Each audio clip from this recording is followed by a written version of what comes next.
السلام علیکم ورحمۃ اللہ وبرکاتہ۔ کیسے ہیں آپ سب میرے عزیزوں؟ اللہ تبارک و تعالیٰ سے دعا ہے آپ سب خوش رہیں، اللہ آپ سب کی ہر جائز دعا کو قبول فرمائے۔ میرے عزیزوں، اگر کسی نے اپنا رزق بڑھانا ہے تو وہ استغفار کو پکڑ لے۔ رسول اللہ صلی اللہ علیہ وسلم سے جب صحابہ کچھ ذکر پوچھتے تھے تو آپ صلی اللہ علیہ وسلم انہیں درود ابراہیمی بتاتے تھے یا استغفار بتاتے تھے۔ یہ ثابت ہے صحیح حدیث سے۔ استغفار کے بارے میں ایک حدیث یہ بھی آتی ہے کہ رسول اللہ صلی اللہ علیہ وسلم نے فرمایا کہ جو شخص استغفار کو کانسٹنٹلی اپنا لیتا ہے، یعنی بہت زیادہ کثرت سے استغفار کرتا ہے، تو اللہ تعالیٰ اس شخص کے لیے ہر مشکل سے کوئی نہ کوئی راستہ نکال دیتا ہے۔ یہ میں نے خود بھی پرسنلی اپنی لائف میں دیکھا ہے، اور آپ لوگوں نے بھی ضرور دیکھا ہوگا کہ جو بندہ زیادہ استغفار کرتا ہے اس کے معاملات آسان ہو جاتے ہیں، اور جو بندہ گناہوں میں پڑا ہوتا ہے اور استغفار جو ہے نہیں کرتا ہے تو رہ رہ کے اس کے معاملات جو ہیں بڑھ جاتے ہیں، پریشانیاں آتی رہتی ہیں، زندگی بہت تنگ ہو جاتی ہے۔ اسی طرح یہ ایک بہت عزیز آیت ہے صحاباؤں کی۔ جب صحابہ آپس میں ایک دوسرے سے پوچھتے تھے کہ آپ کی پسندیدہ آیت کون سی ہے، صحابہ کی آپسی بات چیت یہ ہوتی تھی، بیٹھ کر آپس میں ایک دوسرے سے یہ بات چیت کرتے تھے کہ آپ کی پسندیدہ آیت کون سی ہے، آپ کی پسندیدہ آیت کون سی ہے۔ تو صحابہ کی پسندیدہ آیت جو ہے وہ یہ ہوتی تھی، پارہ نمبر 24، سورہ نمبر 39، سورہ زمر، آیت نمبر 53۔ قُلْ يَا عِبَادِيَ الَّذِينَ أَسْرَفُوا عَلَىٰ أَنفُسِهِمْ لَا تَقْنَطُوا مِن رَحْمَتِ اللَّهِ إِنَّ اللَّهَ يَغْفِرُ الذُّنُوبَ جَمِيعًا إِنَّهُ هُوَ الْغَفُورُ الرَّحِيمُ۔ اس آیت کا ترجمہ ہے کہ کہہ دو اے میرے بندو جنہوں نے اپنی جانوں پر زیادتی کی ہے، اللہ کی رحمت سے مایوس نہ ہو، بے شک اللہ تمام گناہوں کو بخش دیتا ہے، بے شک وہی بخشنے والا مہربان ہے۔ ایک حدیث قدسی میں آتا ہے کہ اللہ سبحانہ و تعالیٰ فرماتے ہیں کہ اے ابن آدم، اگر تو میرے پاس گناہ لے کر آئے اور تیرے گناہ جو ہیں وہ زمین اور آسمان کی دوری کو بھی بھر دے، اور تو مجھ سے سچی توبہ کرتا ہے تو میں تجھے معاف کر دوں گا۔ میرے عزیزوں، ابھی بہت خوبصورت حدیث آپ کے سامنے آئے گی۔ اللہ سبحانہ و تعالیٰ کی مرضی کے حوالے سے ایک حدیث آپ کے سامنے رکھتی ہوں۔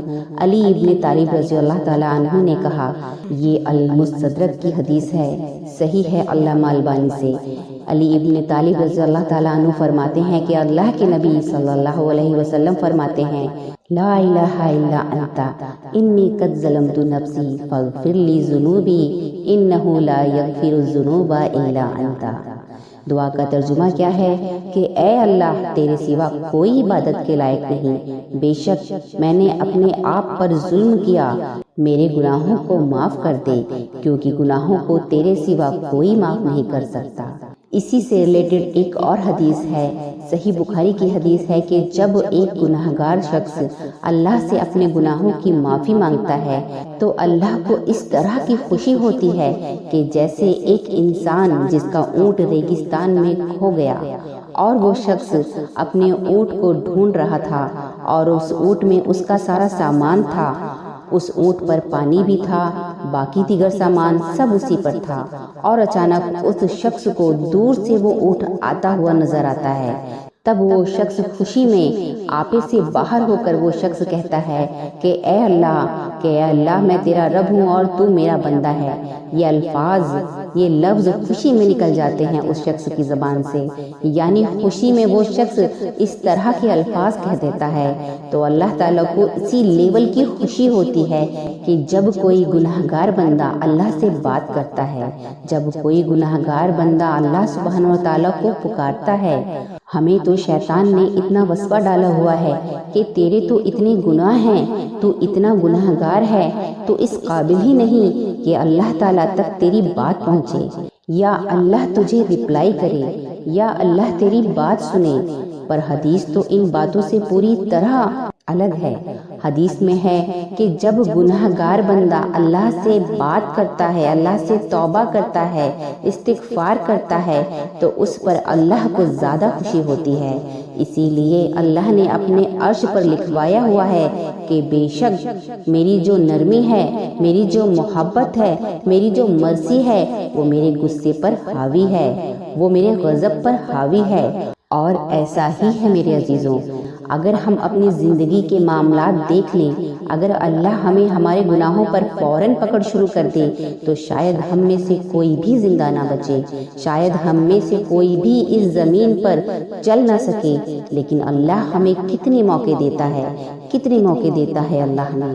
آپ یہاں سے اندازہ لگا لیں کہ خالد بن ولید کو موقع دیا اللہ نے، ایک ٹائم پر وہ دشمن ہیں رسول اللہ صلی اللہ علیہ وسلم کا، اگلے ہی ٹائم پر وہ ایک ایسے کمانڈر بنے کہ ان کو سیف اللہ کا لقب ان کو دے دیا گیا۔ حالانکہ ظاہر ہے کہ ایک سمے وہ گناہ کر رہے ہیں، نبی کے خلاف تلوار نکال رہے ہیں، اس سے بڑا اور گناہ کیا ہے؟ بہت بڑے بڑے گناہ لوگوں سے ہو جاتے ہیں، لیکن اللہ کا دروازہ ہمیشہ کھلا ہے، اللہ کا دروازہ کبھی بند نہیں ہوتا۔